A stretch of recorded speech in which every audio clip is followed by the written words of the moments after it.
Mobland. I've not gone to it yet. I've not got Paramount. Come on. Anyone seen Mobland?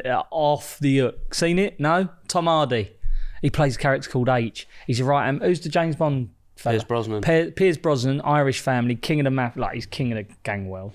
And Harry does all his dirty work. It is off the Richter. Is it? Awesome. Starts with a power, like straight into the action. Love it when that happens. It's mustard. Anyone hasn't seen it, get on it. But it's every Sunday. Absolute Delaysville. Oh. And then, this is our city. This city is ours. This city is ours. Something like that. Sounds deal, isn't it? God, pull me up on that, wouldn't you? How good is you got me onto that. Did I? Yeah, you, mate, off the hook. It's good, isn't it? Like, yeah. So Mobland's like a little bit exaggerated, but this is the real McCoy.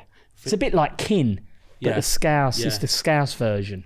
Mate, the two actors... Yeah, they're unbelievable. James Nelson Joyce, yes. Jack McCullen. They're all quality. We got I can't believe I forgot his name. Sean Bean. Oh, the Bean. He's in it. The Bean. Not that I don't want to spoil it for you. So I messaged James to get his number. Yeah. For something, and his number came through, and his name on his phone, it didn't come up with his name, James Nelson Joyce. It came up with Virgil van Joyce. No, it didn't. It did, yeah. Really? Yeah. He loves Liverpool, Yeah. doesn't he? Massive. Oh, yeah. Come on, let's get the pair of them on. Yeah. Well, you get on to... James, I'll get on. All right, I'll get on. I'm going to get on the Verge. Get on the Verge. Let's Verge him off now. Yeah. And then get them on together. Oh, How it's good brilliant. are they? Seriously. But I have to say, the guy who plays... So there's some brilliant performances in it, innit? Joke. The guy who plays...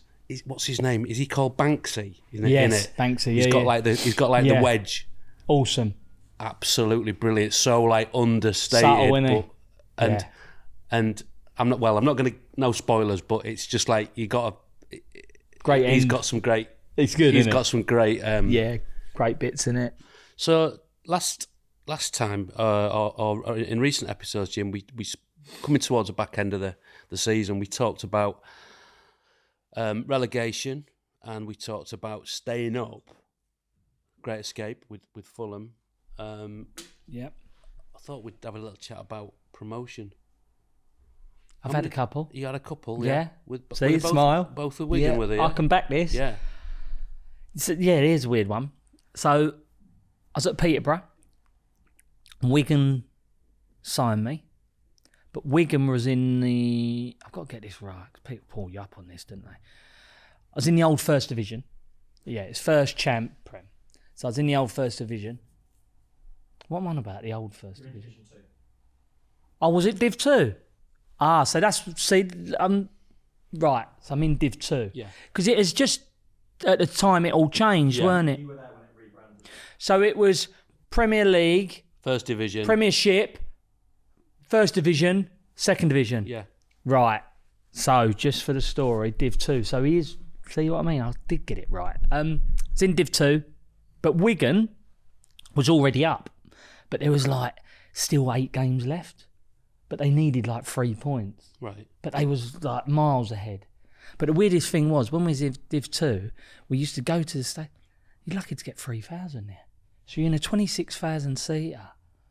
And it seems empty. Because it's only in Div 2. Yeah. Do you get what I mean? So I signed for Wigan.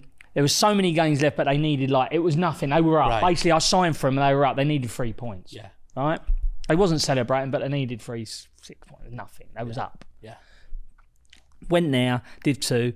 So we got promotion. But it's quite like when you're not there. Yeah. Did you feel like was it joining in and... No, I'm like... Yeah. Well, I've got the last 3 points, boys. You know what I mean? Never know. Might not have done it. I've got you over the line, boys. But done that. So that was good and see a part of it. But it was weird because there weren't a lot of fans. And then we got into the First Division. But was that not? That was Division 1. Division 1? You finished 7th. So you just missed Yeah, we just missed out on playoffs behind West Ham. West Ham got in playoff spot, I believe. I'm pretty sure they got in a playoff spot. It's us or West Ham. But anyway, we just missed out on 7th. And then the following year, that was the Championship. And then we've had a blinding year. We signed like Jason Rock. We signed some good players. Like made a big Arjun Dazoo, I think. Yeah. Like there's a big step. Like the chairman knew we had a chance, so he's gone for it. Signed 3 or 4 absolute staunch So at the players. start of that season was the chat, like pre-season, like we're in with a big shout. Yeah, team of believers. Because there's that thing that it's certainly now in the Championship where a team can go on a run and get into playoffs and then be pushing, and then next season just like completely fall away. Cause it's such a hard league, isn't it? But we sort of was one spot. We finished one spot shy of the playoffs with a team that was all right. Yeah. And then I think he had a lot. Dave Whelan had a lot of confidence in Paul Jewell. Yeah. And then Paul just went like, "Yeah, come, we can do this." He believed, and then we went for it, and we done it.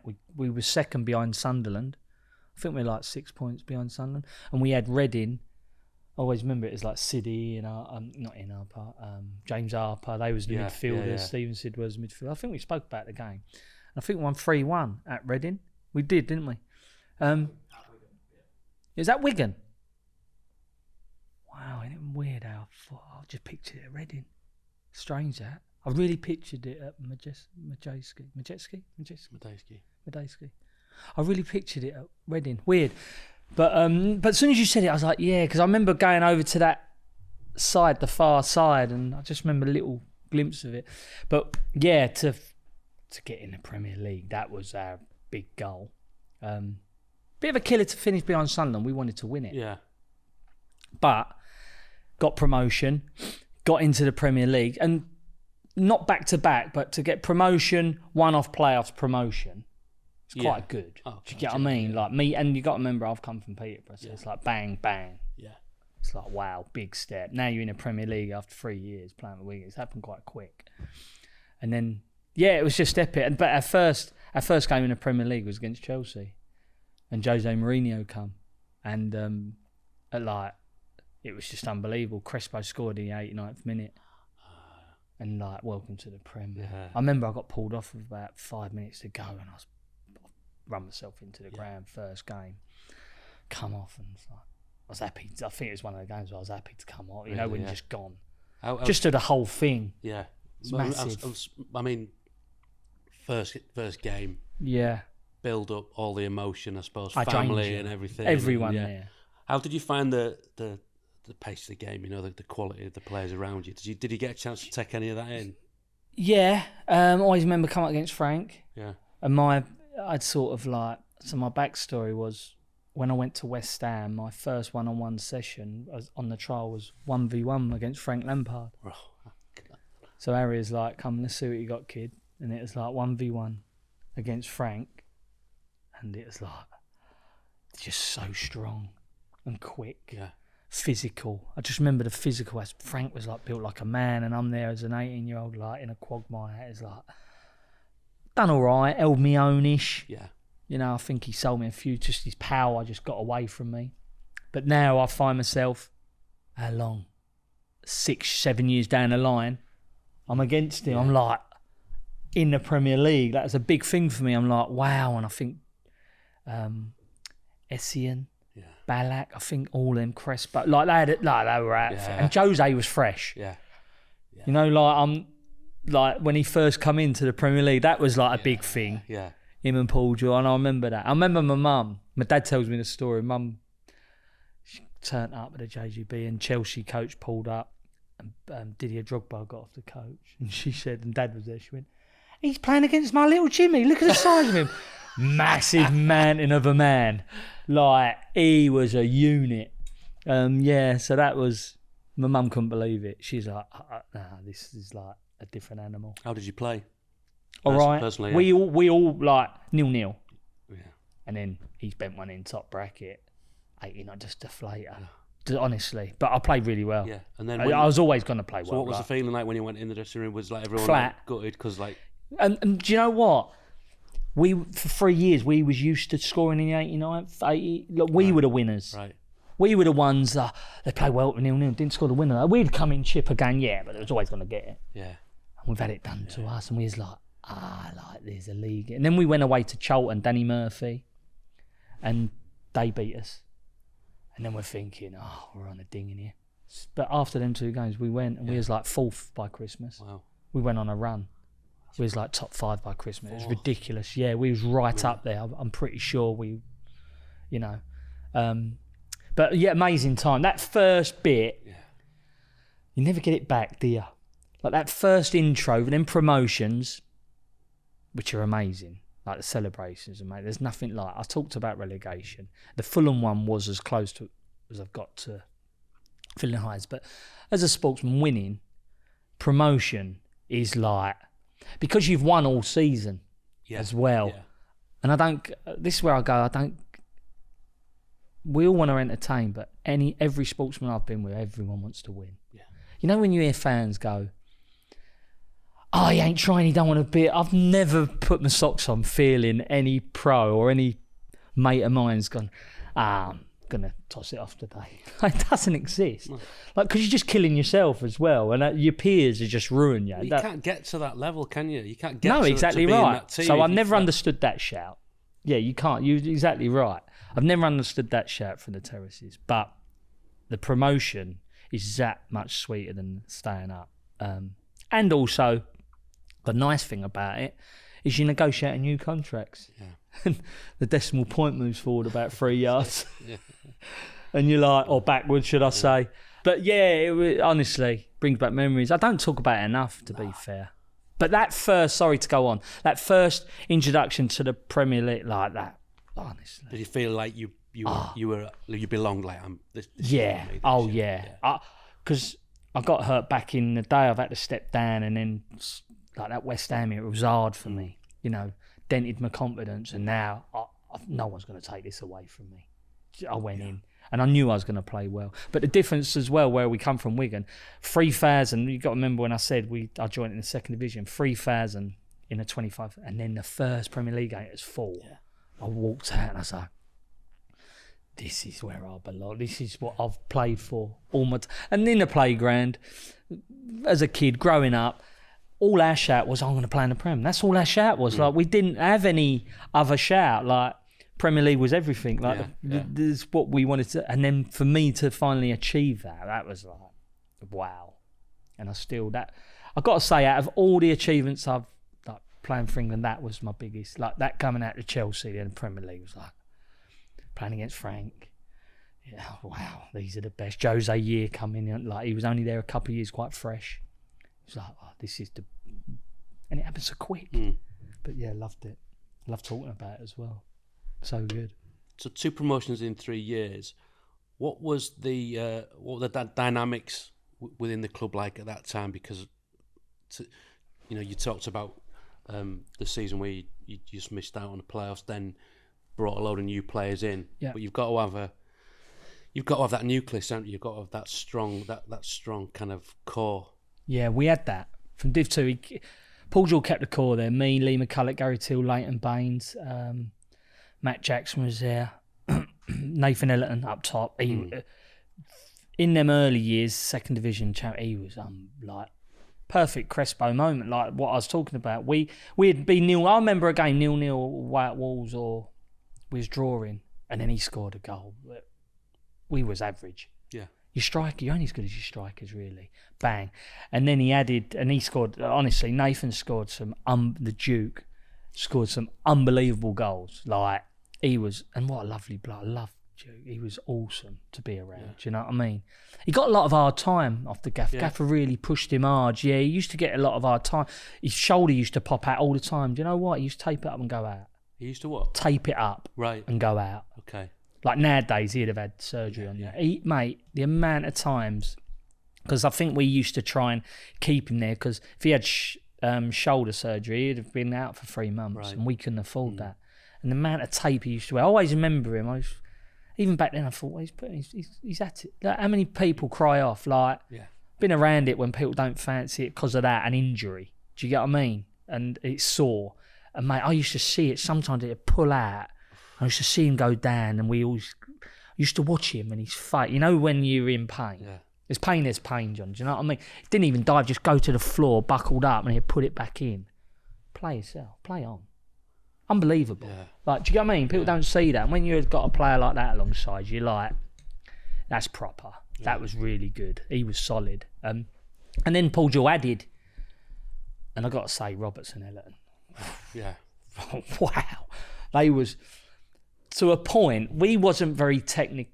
We could play, don't get me wrong, but we were very front to back. Yeah. And back to front. We'd get it up to them two because they are fierce. Big Lee McCullough on the left wing, mate. We used to bash teams up. We were so fit and physical. But we could mix it. We could play. Do you know what I mean? When we needed to, we had a couple of good players. Then Alan Mahon come in. He made a difference, technical. Graham Kavanagh, Cav. He was brilliant. So Paul George brought some good boys. Not only good players, good boys. Quick question for you. Piers Franson. Yeah. Danish international, used to sit there and make me do the business. Let me tell you a quick story about Piers Franson, right? I used to hit shots from anywhere, right? Because every now and then I'd fancy myself and I'd get carried away. And I hit this shot, and it's embarrassing. Like left foot, standing on my right foot, I've hit it from 45 yards. It was ridiculous. Like, what am I doing? And it's just winkled through to the goalie. And Piers, like, on the pitch, he looked at me and said, "What you doing?" Like proper buoyed me off. You know, there's certain situations where I'm like, "Oh, sorry, I thought." Well, he said, "You're standing on your right foot. You're never gonna reach." And I went, "Yeah, I know." He's like, "I can't believe this." But he was so distraught with what I've tried to do. He goes, "It's a team game, you know." Just murdered me. But he was so lovely, and it was one like the Tate, and I thought, "There's no comeback here." He's actually disappointed with what I've tried to do there. It was so funny. But go on. My question would be, this year's Premier League, all the teams in there. If you took that Wigan team at their best and put them into this current Premier League, how do you think you get turned over? How do you think you get on? It's so much better now technically. Yeah. So much better players. It's quicker. I want to watch Brentford City. I couldn't believe how good Brentford midfield were.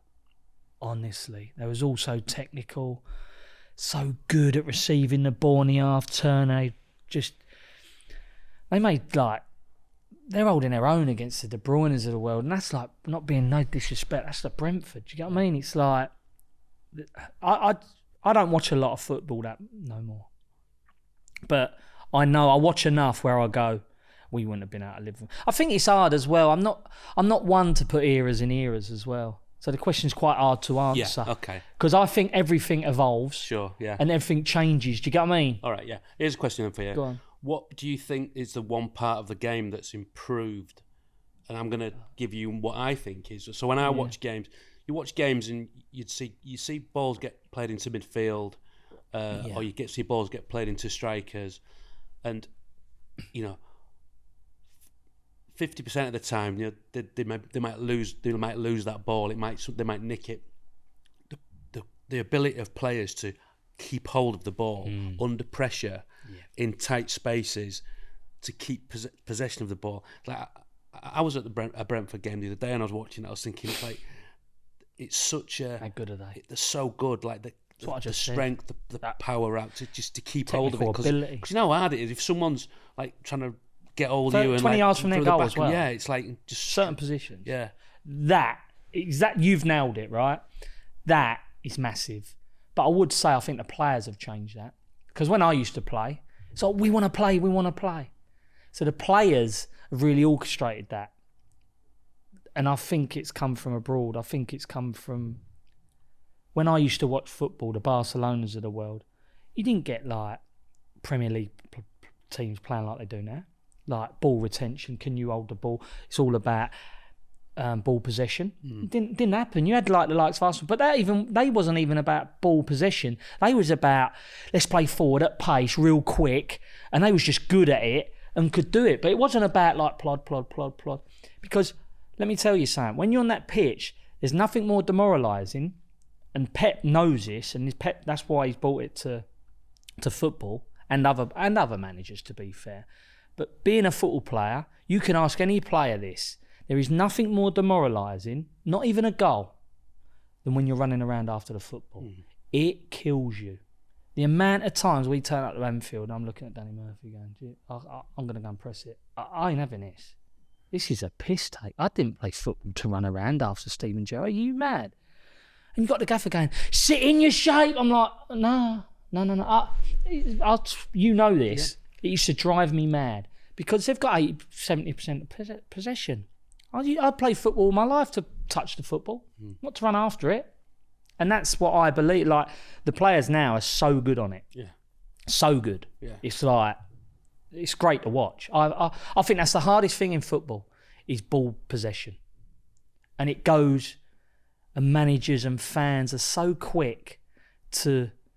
It goes a bit sort of unnoticed, doesn't it? It's silly. Yeah. It's the most skilled thing in football. 1v1, can you protect the football? Yeah. Can you lend it to one of your mates in whatever position you are on the pitch? That is the most skilled thing. I think it's even more skilled than scoring a goal. Can you hold possession? Can you retain it? Because at the end of the day, that's why Pep, that's what he's done to Man City. Yeah. That's the whole thing. You can talk about how they play forward quickly.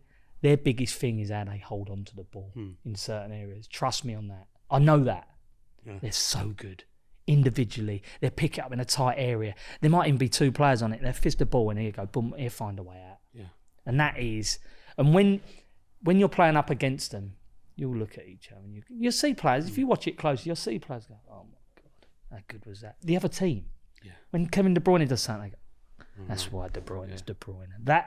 That's the biggest thing as a football player, as a sportsman. You go, when your peers that you're up against notice it, there's no bigger deflator than that.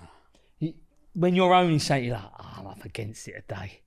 Be lucky to get an hand on him here. Yeah. Like, I love that. I think that's when you go, get in your box, son. Yeah. I'm owning you today. Do you get what I mean? We're going to win. It's just a matter of time when I decide we're going to win. Do you get what I mean? That's a skill. That's everything I love about football. This episode of FC Bullard is sponsored by Lost Lager. I love this time of year when the sun's out. Coming towards the end of the season.